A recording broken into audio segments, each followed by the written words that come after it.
The cat that ruined everything.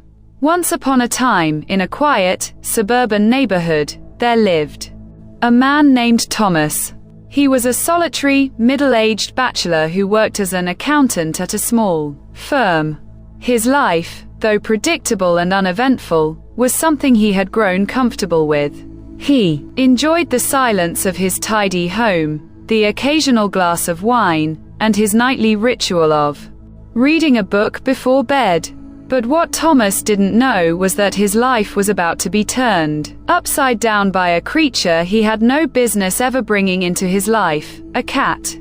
It all started one dreary Saturday morning, when Thomas found himself walking through the local shelter. He was there to look for something. A stray dog, maybe, a friendly companion to keep him company. His mind was cluttered with the usual work-related thoughts when, quite unexpectedly, his eyes landed on a peculiar sight. A small, scruffy cat curled up in the corner of the shelter's adoption room. It had dull green eyes and fur that looked like it hadn't been groomed in months. The cat's face held a look of mischief, an expression Thomas had never seen before. And quot, that's a strange one, and quot, Thomas murmured to himself. The shelter worker overheard him and smiled. And quot, that's Felix. He's a bit of a handful, but he's been here for a while. If you're looking for a cat, he's available. And quot, Felix, a handful? Thomas wasn't sure, but something about that cat intrigued him. Perhaps it was the way the cat's eyes locked onto his, as though it knew something he didn't. Against his better judgment, he decided to adopt the feline, thinking that having a cat might provide some light-hearted company. The first few days were uneventful. Felix roamed the house with an air of confidence, as though he were the one who had always lived there. He wasn't particularly affectionate, but he didn't seem to cause trouble either. Thomas would occasionally catch him staring at him with those green eyes, but he shrugged it off as typical cat behavior. However, little did Thomas know that the peace was only temporary. It started with small things. Thomas began noticing that his food was mysteriously disappearing. He would leave a sandwich on the kitchen counter, only to find it gone when he returned. At first, he blamed it on his own forgetfulness. Perhaps he had eaten it himself without realizing. But then the pattern became undeniable. Felix was the culprit. One day, Thomas came home from work to find his favorite chair, the one he'd had since he was a college student, shredded beyond recognition. The fabric was torn, the cushions mangled. Felix was sitting in the center of the damage, licking his paw with a smug expression on his face. And quot, Felix, what the hell did you do? And quot, Thomas shouted, rushing toward the cat.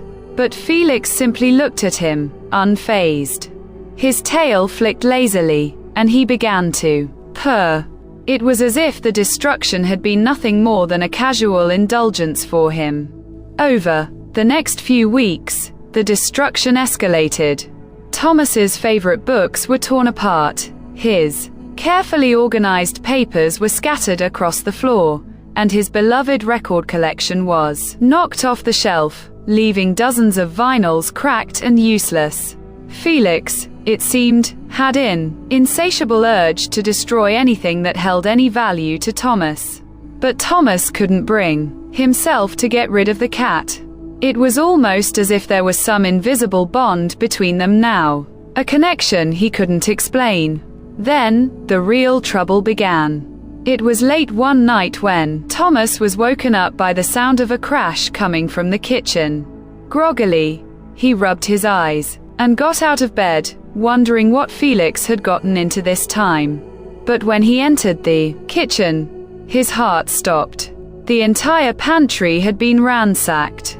Cans of soup, bags of flour, boxes of cereal. Everything was on the floor.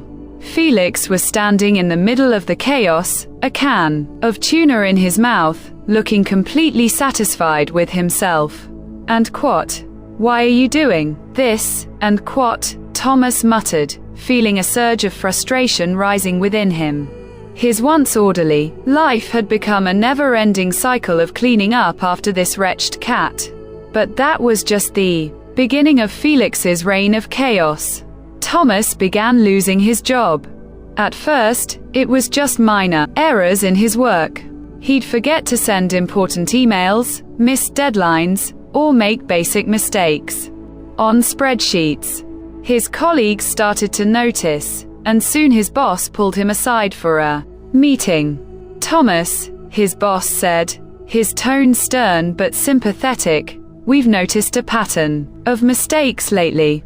I'm not sure what's going on, but if this continues, we'll have to reconsider your position here." Thomas felt the weight of his failure. He wasn't sure what had changed. He had been a competent and diligent worker for years, but now it seemed that his mind was constantly distracted. Every time he sat at his desk, he would hear the sound of Felix knocking something over in the next room or see the cat's eyes watching him from the corner of the office. It was as if the cat had become a shadow, a constant reminder of the chaos it had unleashed in his life. Things only worsened after that. With his work in disarray, Thomas found himself falling behind on his rent. The landlord had begun sending him letters about overdue payments, and his credit score had plummeted. He tried to explain his situation, but it seemed as though nothing was ever going his way. Felix, ever the silent instigator, continued to wreak havoc at home. The once peaceful house now felt like a prison. Every room was a mess, every surface cluttered with Felix's chaos. Thomas tried to take control. He started locking Felix out of certain rooms, but the cat always found a way to slip through the cracks. He tried to establish routines, but the minute he let his guard down, Felix would strike again, knocking over plants, scratching up furniture, and stealing food from the counter. It wasn't just his possessions that were being destroyed now. Thomas had lost his sense of self. His health began to deteriorate as the constant stress and frustration took its toll. He stopped going out with friends, stopped exercising, stopped caring about anything that used to bring him joy. His entire existence had become consumed by Felix's mischief. One evening, Thomas sat in his living room, staring at the empty walls around him. His apartment was a mess, and the cat was nowhere to be found. For the first time, he wondered if things would ever get better.